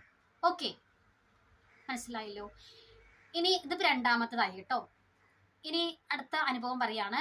ഐ മസ്റ്റ് സേ ദാറ്റ്, ഞാൻ ഒരു കാര്യം ഉറപ്പിച്ച് പറയട്ടെ, before I went to US, ഞാൻ അമേരിക്കയിലേക്ക് പോകുന്നതിന് മുമ്പ്, ഐ ഡിഡന്റ് കോൺഷ്യസ്ലി, ഞാൻ ബോധപൂർവം ഞാൻ ഐഡന്റിഫൈ ചെയ്തിരുന്നില്ല. ആരായിട്ട്? ആഫ്രിക്കക്കാരിയായിട്ട്. നമ്മൾ പറയില്ലേ, നമ്മുടെ നാട്ടിൽ നിൽക്കുമ്പോൾ നമ്മുടെ നാട്ടിനെ കുറിച്ച് ഒരു വില ഉണ്ടാവില്ല. പക്ഷെ നമ്മള് പുറലോകത്തൊക്കെ പോയി കഴിഞ്ഞു കഴിഞ്ഞാൽ, അയ്യോ ഞാൻ കേരളീയനാണ്, അവിടുത്തെ ആൾക്കാർ വന്ന് നമ്മളടുത്ത് പറയുമ്പോൾ നീ കേരളത്തിൽ നിന്നാണോ എന്ന് അവർ അഭിമാനത്തോട് ചോദിക്കുമ്പോഴാണ് നമുക്ക് അഭിമാനം ഫീൽ ചെയ്യുക. എന്നതുപോലെയാണ് ആഫ്രിക്കക്കാരിയായ ഞാന് ആഫ്രിക്കയിൽ ജീവിക്കുമ്പോൾ എനിക്ക് ഒരു മതിപ്പും തോന്നിയിട്ടില്ല. പക്ഷേ ബട്ട് ഇൻ ദ US, പക്ഷെ അമേരിക്കയിലായിരിക്കുമ്പോ വെനെവർ ആഫ്രിക്ക കേം അപ്പ്, എപ്പോഴൊക്കെ ആഫ്രിക്ക വരുമോ, അതിനർത്ഥം എപ്പോഴൊക്കെ ആഫ്രിക്കയെ കുറിച്ചും അവരുടെ സംസ്കാരത്തെ കുറിച്ചും ഒരു സംസാരം ആളുകളുടെ ഇടയിൽ വരുന്നുണ്ടോ, അപ്പോഴൊക്കെ പീപ്പിൾ ടേൺ ടു മീ, ആളുകൾ എൻ്റെ അടുത്തേക്കാ വരിക. കാരണം ആ നാട്ടുകാരിയാണല്ലോ, അവളോട് ചോദിച്ചാൽ എല്ലാം അറിയാമല്ലോ, അങ്ങനെ എൻ്റെ അടുത്തേക്ക് വരും. അപ്പൊ മാത്രമാണ് I did come to embrace the new identity. അടിച്ച് പറയാണ്, ഇതൊരു പുതിയ ഐഡന്റിറ്റി ആയി എനിക്ക് തോന്നി, ആഫ്രിക്കക്കാരിയാ ഞാൻ എന്നൊരു അഭിമാനം വന്നത് അപ്പോൾ മാത്രമാണ്. അതിനെ ഞാൻ എംബ്രേസ് ചെയ്തു. എംബ്രേസ് ചെയ്യുക പറഞ്ഞാൽ യഥാർത്ഥ ആലിംഗനം ചെയ്യുക, ഹഗ് ചെയ്യുക. ഇവിടെ ഉദ്ദേശിക്കുന്നത് വാം വെൽക്കം ചെയ്തു, സ്വീകരിച്ചു. Okay, and in many vase, പല രീതികളിലും ഐ തിങ്ക് ഓഫ് മൈസെൽഫ്, ഞാൻ എന്നെ കുറിച്ച് തന്നെ ചിന്തിച്ചു. ആരായിട്ട്? Now as African. പ്രൗഡ്, അഭിമാനം തോന്നിയ ആഫ്രിക്കക്കാരിയായിട്ട് കേട്ടോ. ഓൾദോ, എങ്കിൽ പോലും ചില സമയത്ത് അമേരിക്കയിലെ ജനങ്ങൾക്ക് ഒരു ചെറിയ ചൊറിഞ്ഞ സ്വഭാവമുണ്ട്. എന്ത് ചെയ്യുന്നറിയോ? Still quite irritable. ആ സ്വഭാവം കാണുമ്പോൾ അടിച്ച് പറയാണ്, എനിക്ക് ഇറിറ്റേഷൻ വരും, അസ്വസ്ഥത വരും. എന്താ സംഭവം എന്നറിയാമോ? When Africa is referred to as a country, അവരുടെ കാഴ്ചപ്പാടിൽ, അമേരിക്കക്കാരുടെ കാഴ്ചപ്പാടിൽ ആ റൂംമേറ്റിന് ഉണ്ടായിരുന്ന പോലെ തന്നെ Africa referred to as a country. Referred എന്ന് വെച്ചാൽ പരാമർശിക്കുക, സൂചിപ്പിക്കുക. ആഫ്രിക്കയെ ആ അമേരിക്കക്കാര് മുഴുവൻ കാണുന്നത് വെറും ഒരു രാജ്യമായിട്ടാ. ഒരു രാജ്യമാണോ ആഫ്രിക്ക? അല്ല, അതൊരു ഭൂഖണ്ഡമാണല്ലേ, ഒരുപാട് രാജ്യങ്ങൾ ചേർന്ന ഭൂഖണ്ഡം. പക്ഷെ വെറും ഒരു രാജ്യം എന്ന നിലയ്ക്ക് മാത്രമാണ് ആഫ്രിക്കയെ കണക്കാക്കുക. അത് കേൾക്കുമ്പോൾ ദേഷ്യം വരും, പെരുങ്കാലം നിരച്ചിങ്ങ കയറി വരുമെന്ന്. Okay, I had spend some years in the US. അങ്ങനെ ഐ ഹാഡ് സ്പെൻഡ്, ഞാൻ ചെലവഴിച്ചു. ആഫ്റ്റർ, ശേഷം, കുറേ വർഷങ്ങൾക്ക് ശേഷം, ഒരുപാട് കാലം ആഫ്രിക്കക്കാരിയായിട്ട് അമേരിക്കയിൽ ചെലവഴിച്ച ശേഷം, ഐ ബിഗാൻ ടു അണ്ടർസ്റ്റാൻഡ്, ഞാൻ മനസ്സിലാക്കാൻ തുടങ്ങി my roommate's response to me. എൻ്റെ റൂംമേറ്റിന്, ഞാൻ വന്ന സമയത്ത് റൂംമേറ്റ് എന്നോട് കാണിച്ച പ്രതികരണത്തിന്റെ അവസ്ഥ, അർത്ഥം എനിക്ക് ഇപ്പോഴാണ് മനസ്സിലായത് എന്ന്. ഓക്കെ, ഇനി പറയുവാണ്, ഇപ്പൊ നമ്മൾ പറയാറുണ്ട്, നമ്മളെ നാട്ടില്, നമ്മൾ കേരളത്തിൽ ജനിച്ചില്ല, പുറത്തെവിടെ ജനിച്ചെങ്കിൽ മാത്രം കേരളത്തെക്കുറിച്ച് കേട്ടുകേൾവി മാത്രമേ ഉണ്ടാവുള്ളൂ അല്ലേ? ഇതുപോലെ പുള്ളിക്കാരി പറയുവാണ്, if I had not grown up in Nigeria, if, എങ്കിൽ, I had not grown up, ഞാൻ വളർന്നത് നൈജീരിയയിൽ അല്ലായിരുന്നെങ്കിൽ, and if I all knew about ആഫ്രിക്കയെ കുറിച്ച് എനിക്ക് അറിയുന്നതെല്ലാം were from popular images, ജനപ്രീതി ആർജിച്ച ചിത്രങ്ങളിലൂടെ മാത്രം കേൾവി മാത്രം ഉണ്ടായിരുന്നുള്ളെങ്കിൽ ഐ ടു തിങ്ക് ഞാനും ചിന്തിച്ചേനെ. എങ്ങനെ? ആഫ്രിക്ക വാസ് എ പ്ലേസ്, ഇവര് പറഞ്ഞ പോലെ ആഫ്രിക്ക ഒരു രാജ്യമാണ്, വെറും ഒരു സ്ഥലമാണ് എന്ന് ചിന്തിച്ചേനെ. ആഫ്രിക്കക്കാരിയായ ഞാൻ നൈജീരിയയിൽ ജനിച്ചത് അമേരിക്കയിലെങ്ങാനും ആയിരുന്നെങ്കിൽ ഈ ആഫ്രിക്ക എന്ന് കേൾക്കുമ്പോൾ തന്നെ എനിക്ക് മനസ്സിൽ വരിക ബ്യൂട്ടിഫുൾ പ്ലേസ് ആണ് കേട്ടോ, കുഴപ്പമില്ല, അത്ര മാത്രമാണ് മനസ്സിൽ വരുവുള്ളായിരുന്നു എന്ന്. എന്തൊക്കെ വരും എന്നറിയോ മനസ്സിൽ? ഇവരെ പോലെ ബ്യൂട്ടിഫുൾ ലാൻഡ്സ്കേപ്പ്, അതിമനോഹരമായ ഭൂപ്രകൃതിയുള്ള സ്ഥലം, ഭൂപ്രകൃതിയുള്ള സ്ഥലം, ബ്യൂട്ടിഫുൾ അനിമൽസ്, അതിമനോഹരമായ മൃഗങ്ങളുള്ള സ്ഥലം, ആഫ്രിക്കൻ ആന, വലിയ ചെവിയൊക്കെ ആയിട്ട് അല്ലേ. അടുത്തത്, and incomprehensible people unable to speak for themselves and wait to be saved by a kind white foreigner. And incomprehensible people, അപ്പോൾ ലാൻഡ്സ്കേപ്പ് നല്ല ഉള്ള സ്ഥലം, നല്ല മൃഗങ്ങളെ കാണുന്ന സ്ഥലം, അതുപോലെ incomprehensible people ഉള്ള സ്ഥലം. incomprehensible meaning unable to understand, മനസ്സിലാക്കാൻ കഴിയാത്ത ജനം, ഒരു എട്ടും പൊട്ടും തിരിയാത്ത ആൾക്കാർ ഉള്ള സ്ഥലം എന്നാണ് വിചാരിച്ചിരുന്നത്. അവർക്ക് എന്തിന് കഴിവില്ല? അൺഎബിൾ ടു സ്പീക്ക്, കഴിയില്ല, സംസാരിക്കാൻ കഴിയില്ല എന്ന് വെച്ചാൽ മിണ്ടാൻ പറ്റില്ല എന്നാണോ? അല്ല, ഫോർ ദംസെൽസ്, അവർക്ക് വേണ്ടി ഒരു കാര്യം വാദിക്കാൻ കഴിവില്ലാത്തവരാ. ഓക്കെ, അവരെന്ത് ചെയ്യുന്ന ആൾക്കാരായിരിക്കും? മേ ബി വെയിറ്റിംഗ്, കാത്തിരിക്കുന്ന ജനം. ആരെങ്കിലൊക്കെ വരുമായിരിക്കും ഞങ്ങളെ രക്ഷിക്കാൻ. ടു ബി സേവ്ഡ് ബൈ, രക്ഷിക്കപ്പെടും. ആരാൽ? കൈൻഡ് ഓഫ് വൈറ്റ് ഫോറിനർ, ഒരു വെള്ളക്കാരനായ ദയുള്ള വിദേശി വന്ന് ഞങ്ങളുടെ നാടിനെയും വീടിനെയും മണ്ണിനെയൊക്കെ രക്ഷിക്കുമെന്ന് വിശ്വസിക്കുന്ന ഒരു ജനം. സ്വന്തം കാര്യം വെളിപ്പെടുത്താൻ ആഗ്രഹിക്കാത്ത എന്ന് വെച്ചാൽ പറയാൻ ബുദ്ധിമുട്ടുള്ള ഒരു ജനമുള്ള നാട് എന്ന് മാത്രമേ നൈജീരിയയെ കുറിച്ച് ഞാൻ മനസ്സിലാക്കുമായിരുന്നുള്ളൂ. ഇതൊക്കെയല്ലേ ആ നാട്ടുകാരുടെ, അമേരിക്കക്കാരുടെ ധാരണയായിരിക്കും അടിച്ച് പറയുന്നത് കേട്ടോ. അതുപോലെ I would see African in the same way, നമ്മുടെ ഇനി പറയുന്ന നോക്കിക്കോ, ആഫ്രിക്കക്കാരെ ഞാൻ കാണുന്നത് ഇൻ ദ സെയിം വേ, ഇതേ രീതിയിലായിരിക്കും. ഏതേ രീതിയില്? ആസ് എ ചൈൽഡ്, ഒരു കുട്ടിയായിരുന്നപ്പോ ഹാഡ് സീൻ ഫിദേസ് ഫാമിലി, ഫിദയുടെ കുടുംബത്തിലോട്ട് പോയില്ലേ? അപ്പൊ ഫിദയുടെ കുടുംബത്തെ എങ്ങനെ കണ്ടോ? ചെറുപ്പത്തില് പാവപ്പെട്ട വീട്ടിലെ കൊച്ച് അല്ലെ, അതല്ലേ കണ്ടേ? അതുപോലെ തന്നെ ഒയ്യോ പാവം പിടിച്ച നാട് എന്ന രീതിയിൽ മാത്രമേ കാണുകയുള്ളായിരുന്നു, കാര്യങ്ങളുടെ ഒരു വശം മാത്രമേ കാണുകയുള്ളായിരുന്നു എന്ന്. ഓക്കെ, ഇനി പറയുന്നത് അടുത്ത കാര്യമാണ്, മൂന്നാമത്തെ കാര്യം, അബദ്ധധാരണ. I began to realize that my American roommate must have throughout her life seen and hear different version of single story. ഇപ്പോഴാണ് ഈ കാര്യങ്ങളൊക്കെ മനസ്സിലായപ്പോഴാണ് I began to realize, തിരിച്ചറിയാൻ തുടങ്ങിയത്. എൻ്റെ റൂംമേറ്റിന് എന്നോടുണ്ടായിരുന്ന ആ ഒരു കാര്യം, അവളുടെ ത്രൂ ഔട്ട് ലൈഫ്, അവളുടെ ഉടനീള ജീവിതത്തിൽ അവൾ സീൻ ആൻഡ് ഹിയർഡ്, കാണുകയും കേൾക്കുകയും ചെയ്തിട്ടുണ്ട്. എന്തിനെ കുറിച്ചാ? അവള് കേൾക്കുകയും കാണുകയും ചെയ്തത് ഇക്കണ്ട ആൾക്കാർ പറഞ്ഞ ഡയലോഗ്സ് ഒക്കെ അല്ലേ. അതുകൊണ്ട് അവൾ ചോദിച്ചാൽ എന്താ തെറ്റ് അല്ലേ? എന്ത് കാര്യം മനസ്സിലായത് ഇതൊക്കെ കേട്ടപ്പോഴാണ്. ഓക്കെ, ഇനി ഉണ്ടാകുന്നത് മൂന്നാമത്തെ സാഹചര്യമാണ്, ഒരു സിംഗിൾ സ്റ്റോറി കേട്ടോ, ഒറ്റക്കഥ എന്ന് വെച്ചാൽ കാര്യങ്ങളെ ഒരു വശത്തൂടെ മാത്രം ചിത്രീകരിക്കുന്ന കാര്യം.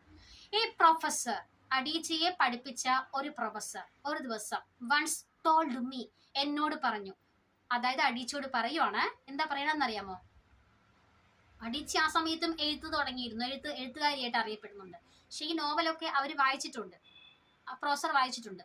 അപ്പൊ വായിക്കുന്ന സമയത്ത് പ്രൊഫസർ പറഞ്ഞതാണ്, my novel was not authentically African. My novel, എന്റെ നോവലൊന്നും വാസ് നോട്ട് ആയിരുന്നില്ല. എങ്ങനെയുള്ളവയായിരുന്നില്ല? ഓതന്റിക്കലി ആഫ്രിക്കൻ. ഓതന്റിക്കലി എന്ന് പറഞ്ഞാൽ ആധികാരികമായി ആഫ്രിക്കൻ ഭാഷയിലുള്ളതായിരുന്നില്ല, ആഫ്രിക്കൻ ശൈലിയിലുള്ളതായിരുന്നില്ല എന്നാണ് പ്രൊഫസർ പറഞ്ഞത്. ഓക്കെ, ആഫ്രിക്കൻ ആധികാരികത കേട്ട് ഞെട്ടണ്ട. ഈ പറഞ്ഞത് അഡീച്ചിക്ക് മനസ്സിലായില്ല. എന്താണ് സംഭവം എന്ന് ചോദിച്ചപ്പോ ഐ ഡിഡ് നോട്ട് നോ, എനിക്കറിയില്ലായിരുന്നു. വാട്ട് ആഫ്രിക്കൻ ഓതന്റിസിറ്റി വാസ്, എന്താണ് ആഫ്രിക്കൻ ആധികാരികത എന്ന് ഉദ്ദേശിച്ചത് നമ്മൾക്ക് മനസ്സിലായില്ല. അതുപോലെ അഡീച്ചിക്ക് മനസ്സിലായില്ല എന്താ ഉദ്ദേശിച്ചതെന്ന്. സോ ചോദിച്ചപ്പോ പ്രൊഫസർ പറഞ്ഞതാട്ടോ. The professor told me that, professor എന്നോട് പറഞ്ഞു, മൈ ക്യാരക്ടേഴ്സ്, എന്റെ കഥാപാത്രങ്ങൾ. പ്രൊഫസർ പറയുകയാണ്, അതേ മോളെ അഡീച്ചി, നിന്റെ കഥാപാത്രങ്ങളെല്ലാം were too much like him. ഏതാണ്ടൊക്കെ ലൈക്ക് ഹിം, അദ്ദേഹത്തെ പോലെ. അതായത് നീ എഴുതുന്ന കഥയിലെ കഥാപാത്രങ്ങളൊക്കെ എന്നെ പോലെയുള്ള ആൾക്കാരാ. എന്ന് വെച്ചാൽ അൺഎഡ്യൂക്കേറ്റഡ്, വിദ്യാഭ്യാസമുള്ളവര്, മിഡിൽ ക്ലാസ് മാൻ, ഇടത്തരം കുടുംബത്തിലെ മനുഷ്യര്, നീ എഴുതുന്ന കഥാപാത്രങ്ങളൊക്കെ. അതുപോലെ മൈ ക്യാരക്ടേഴ്സ് ഡ്രോവ് കാസ്, എന്റെ കഥാപാത്രങ്ങളെല്ലാം വണ്ടി, കാറൊക്കെ ഓടിച്ചിരുന്നവരാ. എന്ന് വെച്ചാൽ എന്താ ഈ പ്രൊഫസർ പറഞ്ഞു വരുന്നേ? ഇതൊന്നും ആഫ്രിക്കയിൽ ഇല്ല. വിദ്യാഭ്യാസമുള്ള ആൾക്കാരില്ല, വിവരമുള്ള ആൾക്കാരില്ല, വണ്ടി ഓടിക്കാൻ അറിയുന്ന ആൾക്കാരില്ല. ഇതൊക്കെയല്ലേ ഈ പറഞ്ഞു വരുന്നേ? Okay, they were not starving. നിന്റെ കഥയിലെ കഥാപാത്രങ്ങളൊന്നും തന്നെ സ്റ്റാർവിങ് എന്താണെന്ന് അറിഞ്ഞിട്ടില്ല, പട്ടിണി എന്താണെന്ന് അറിഞ്ഞിട്ടില്ല. ഇതൊക്കെ നിന്റെ നാട്ടിൽ ഇല്ലേ എന്നാണ് ഉദ്ദേശിക്കുന്നത്. നിർത്തിയങ്ങ് അപമാനിക്കുക അല്ലേ? ഓക്കെ, therefore, അതുകൊണ്ട് they were not authentically African. അവ എങ്ങനെയായിരുന്നില്ല? ആഫ്രിക്കൻ ആധികാരികമായ കൃതികളല്ല. ഇതാണ് ഈ പ്രൊഫസർ ഉദ്ദേശിച്ചത്. ആഫ്രിക്കൻ ടച്ച് ഇല്ല.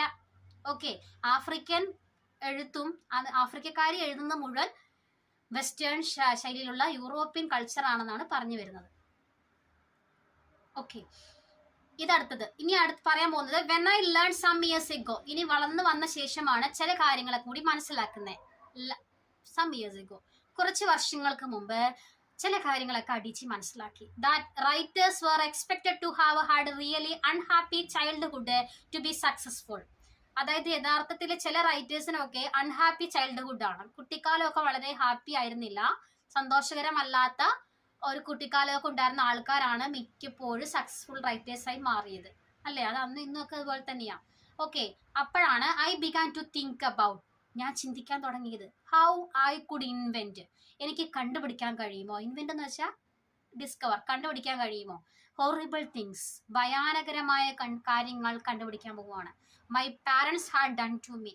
അടിച്ച് പറയാണ്, എൻ്റെ പാരൻസ് എന്നോട് ചെയ്ത കാര്യങ്ങളൊക്കെ പലതും ഞാൻ അന്ന് മനസ്സിലാക്കാത്ത കാര്യങ്ങളായിരുന്നു. ഓക്കെ, ചില കാര്യങ്ങളൊക്കെ പാരൻസ് പറഞ്ഞത് നുണയായിരുന്നു. എന്തൊക്കെയായിരുന്നു? But the truth is that I had A happy family, happy childhood. സത്യം പറഞ്ഞാൽ എനിക്ക് ഇപ്പോഴത്തെ ആൾക്കാരെ പോലെയല്ല, ചൈൽഡ്ഹുഡ് ഹാപ്പി ആയിരുന്നു. ആ കാര്യം ഉറപ്പാ. ഫുൾ ഓഫ് ലോഫ്റ്റർ, മുഴുവൻ ചിരിയും കളിയും ബഹളവും ഒക്കെ ആയിരുന്നു. ആൻഡ് ലവ്, സ്നേഹവും കെയറിങ്ങും ഒക്കെ കിട്ടിയിരുന്ന പാരൻസിന്റെ കയ്യിൽ നിന്ന്. അതുകൊണ്ട് very close knit family. Close knit എന്ന് പറഞ്ഞാൽ വളരെ അടുത്ത ബന്ധം, ക്ലോസ് റിലേഷൻ എന്ന് പറയില്ലേ, ക്ലോസ് ടച്ചപ്പ് ഉള്ള, അത്രയും മാത്രം ടച്ചുള്ള, അറ്റാച്ച്മെന്റ് ഉള്ള ഫാമിലിയിലാണ് ഞാൻ വളർന്നത്. പക്ഷേ ഈ കുട്ടി ചെറുപ്പമായിരുന്നപ്പോൾ വളർത്തിയതൊക്കെ അങ്ങനെയാണെങ്കിലും ഒരുപാട് കാര്യങ്ങളൊക്കെ പാരൻസും മക്കളെ അറിയിക്കാതെ വളർത്തും, അല്ലേ? ചിലപ്പോൾ പ്രത്യേകിച്ച് ദുരിതങ്ങളൊന്നും അനുഭവിക്കാതെ വളർത്തും, അല്ലേ? ഇപ്പോഴത്തെ മക്കൾക്ക് അതെല്ലാം അറിഞ്ഞു വളർന്നാണ് നമ്മൾ ആഗ്രഹിക്കുന്നത്. പക്ഷെ ഈ കൊച്ചിനെ ഒന്നും അറിയിക്കാതെ വളർത്തി. എന്തൊക്കെ അറിഞ്ഞില്ല, വളർന്നു കഴിഞ്ഞപ്പോഴാണ് അടിച്ച് മനസ്സിലാക്കി. എന്ത്? Also I had grandfathers, എൻ്റെ മുതുമുത്തശ്ശന്മാരൊക്കെ ഉണ്ടായിരുന്നു. അവരൊക്കെ ഹു ഡൈഡ്, മരിച്ചു പോയത് ഇൻ റെഫ്യൂജി ക്യാമ്പിൽ വെച്ചിട്ടാ. എന്താ റെഫ്യൂജി ക്യാമ്പ്? അഭയാർത്ഥി ക്യാമ്പുകളിൽ വെച്ചിട്ടാ. എന്തിനാ അഭയാർത്ഥി ക്യാമ്പിൽ പോയി കിടക്കുന്നേ?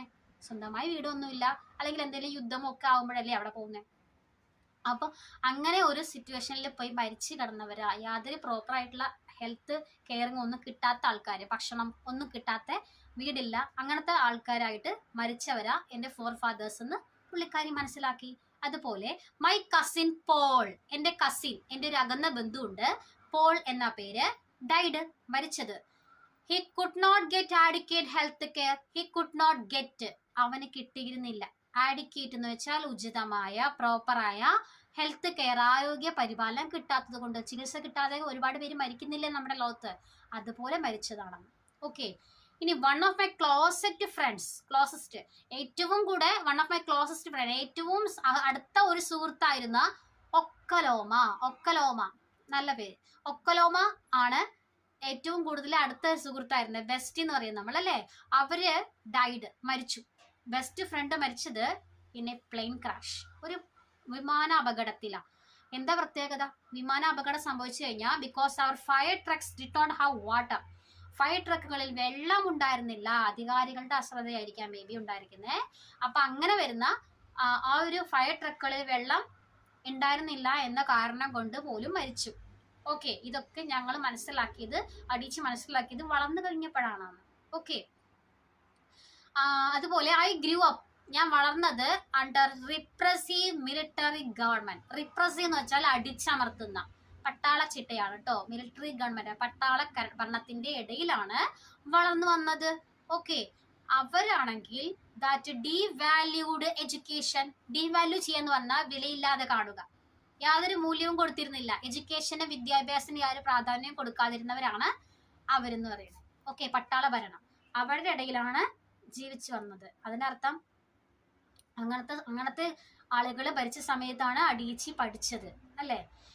ഓക്കെ, മാത്രമല്ല my parents were not paid their salaries, അങ്ങനത്തെ ഇടയിലാണല്ലോ പാരൻസ് ജോലി ചെയ്ത് പോയത്. പക്ഷെ അതുകൊണ്ട് തന്നെ പാരൻസിന് നോട്ട് പെയ്ഡ് കിട്ടിയിരുന്നില്ല, അവരുടെ ശമ്പളം ഒന്നും കൃത്യമായി കിട്ടിയിരുന്നില്ല. ഇതൊക്കെ മനസ്സിലായത് വളർന്നു വലുതായ ശേഷം മാത്രമാണ്. ഓക്കെ, ഇതൊക്കെ ഇവരുടെ ലൈഫിലുണ്ടായ അനുഭവത്തെക്കുറിച്ച് പറയുവാണ്. ചില കാര്യങ്ങൾ ഒരു വശം മാത്രം വിലയിരുത്തി ചിന്തിച്ചു, പിന്നീട് മനസ്സിലായപ്പോൾ അതൊക്കെ അതിനെ വിളിക്കുന്ന പേരാണ് സിംഗിൾ സ്റ്റോറി. ഓക്കെ, ഇനി കൺക്ലൂഷൻ ചെയ്യാൻ പോവാണേ. ഓൾ ഓഫ് ദീസ് സ്റ്റോറീസ്, ഈ കഥകളെല്ലാം മേക്ക് മീ, എന്നെ ആക്കി തീർക്കുന്നു, ഹൂ ഐ ആം, ഞാൻ ആരാണ് എന്നതാക്കി തീർക്കുവാണ് ഈ കഥകളെല്ലാം. അതിനർത്ഥം ഞാനിപ്പോൾ നിലവിൽ ആരാണ് എന്നത് എൻ്റെ ഉത്തരാണ് ഞാൻ ഈ വന്ന വഴിയാണ് ഇപ്പം പറഞ്ഞത് എന്ന്. But to insist on only these negative stories, പക്ഷെ ഒരു കാര്യം ഇൻസിസ്റ്റ് ചെയ്ത് പറയുവാണെങ്കിൽ, നിർബന്ധപൂർവ്വം നിർമ്മിച്ച് പറയുവാണെങ്കിൽ, ഈ കണ്ട നെഗറ്റീവ് സ്റ്റോറീസ്, ഈ നെഗറ്റീവ് കഥകളെല്ലാം ടു ഫ്ലാറ്റൻ മൈ എക്സ്പീരിയൻസ്, എൻ്റെ അനുഭവങ്ങളെ ഒന്ന് വിശാലമാക്കി പരത്തി കളഞ്ഞു. ഇതിനർത്ഥം അനുഭവങ്ങൾക്ക് ഒരു തഴമ്പ് വന്നു എന്ന്. അതിനെയൊക്കെ overlook the many other stories that formed me, അതിൽ നിന്നാണ് എൻ്റെ മറ്റു പല കഥകളും, എൻ്റെ അനുഭവങ്ങളിൽ നിന്ന് തന്നെയാണ് മറ്റു പല കഥകളും ഉണ്ടായത് എന്നർത്ഥം. എഴുത്തുകാരി പറയുവാണ്, ഇനി എഴുതുന്ന മുഴുവൻ എൻ്റെ ഓട്ടോബയോഗ്രഫിക്കൽ എലമെന്റ് ആയിരിക്കും. കുട്ടിക്കാലത്ത് എഴുതിയത് ആരെ കുറിച്ചാ? വേറെ ആൾക്കാരെ കുറിച്ച് അല്ലേ. ഇപ്പോ സ്വന്തം ആൾക്കാരെ കുറിച്ച് തന്നെയാ, അനുഭവത്തെ കുറിച്ച് തന്നെയാ എഴുതാൻ പോകുന്നേ. The single story create stereo types, ഈ സിംഗിൾ സ്റ്റോറിയുടെ പ്രത്യേകത അത് സ്റ്റീരിയോ ടൈപ്സ് ആണ്. എന്ന് വെച്ചാൽ ഫിക്സഡ് ഇമേജാ, അത് അവിടുന്ന് മാറില്ല. ഫിക്സഡ് ഇമേജാ എന്ന് വെച്ചാൽ പതിപ്പിച്ചു വെച്ച പോലെയാണ് ചില ആശയങ്ങളൊക്കെ. പക്ഷേ and the problem with stereo type is, ഈ സ്റ്റീരിയോ ടൈപ്പ് എന്ന് പറയുന്ന ഈ ഒറ്റ കഥകളുടെ പ്രത്യേകത എന്ന് പറയുന്നത്, പ്രോബ്ലം എന്ന് പറയുന്നത്, that they were untrue, that they were not, they were untrue, അവ അസത്യങ്ങളായിരുന്നില്ല. ഓക്കെ, എന്ന് വെച്ചാൽ അവ സത്യങ്ങളാ. സ്റ്റീരിയോ ടൈപ്പ് ആയിട്ടുള്ള പ്രശ്നങ്ങളൊക്കെ എന്ന് വെച്ചാൽ പ്രശ്നങ്ങളെ കുറിച്ചാണ്, കാര്യങ്ങളെ കുറിച്ചാണ് എഴുതി വെച്ചിരിക്കുന്നത്. ഫിക്സഡ് ഇമേജാ, അവ അസത്യമൊന്നുമല്ല, എന്ന് വെച്ചാൽ സത്യമാണ്. പക്ഷെ കുഴപ്പം എന്താ? ബട്ട് ദേ ആർ ഇൻകംപ്ലീറ്റ്, പക്ഷെ അവ അപൂർണങ്ങളായിരുന്നു. പല കാര്യങ്ങളും ഇവരുടെ ലൈഫിൽ ഉണ്ടായ കാര്യങ്ങളൊക്കെ സത്യമായിരുന്നു, പക്ഷെ മുഴുവൻ കേൾക്കാത്ത സത്യങ്ങളായിരുന്നു അല്ലേ. അതാണ് പറഞ്ഞു വരുന്നത്. They make one story become the only story, അതുകൊണ്ട് ദേ മേക്ക് വൺ സ്റ്റോറി, അത് ഒറ്റ കഥയാണ്. Only one story, only story, ഒരൊറ്റ കഥ. ആ ഒറ്റ കഥകളെ തന്നെയാണ് നമ്മൾ പലപ്പോഴും മറ്റൊരു കഥയാക്കി മാറ്റിയെടുക്കുന്നത്. അതിനർത്ഥം നമ്മുടെ ലൈഫിലുണ്ടായ നെഗറ്റീവ് കഥകളായിരിക്കും മിക്കപ്പോഴും എന്ത് ചെയ്യുന്നത്, മറ്റു കഥകളാക്കി മാറ്റിയിടുന്നത്. നമ്മുടെ ലൈഫിൽ ഉണ്ടാകുന്ന എക്സ്പീരിയൻസ് ആണ് നമ്മളെ കഥകളാക്കി സൃഷ്ടിക്കപ്പെടുന്നത്. ഓക്കെ, ഈ പാഠം എന്ന് പറയുന്നത് ഇപ്പൊ അടീച്ചിയുടെ സ്പീച്ചാണ്. മനസ്സിലായെന്ന് വിചാരിക്കുന്നു. നിങ്ങൾക്ക് ക്ലാസ് ഇഷ്ടപ്പെടുവാണെങ്കിൽ മാത്രം അതൊന്ന് ലൈക്ക് ചെയ്യുക. ഇനി സബ്സ്ക്രൈബ് ചെയ്യാത്ത ആരെങ്കിലും ഉണ്ടെങ്കിൽ സബ്സ്ക്രൈബ് ചെയ്യാൻ പറ്റുമെങ്കിൽ ഒന്ന് സഹായിക്കണേ. പിന്നെ ഈ വീഡിയോ ഇഷ്ടപ്പെട്ടെങ്കിൽ ഒന്ന് ഷെയർ ചെയ്യാൻ കൂടി പ്രോത്സാഹിപ്പിക്കുന്നു. Thank you.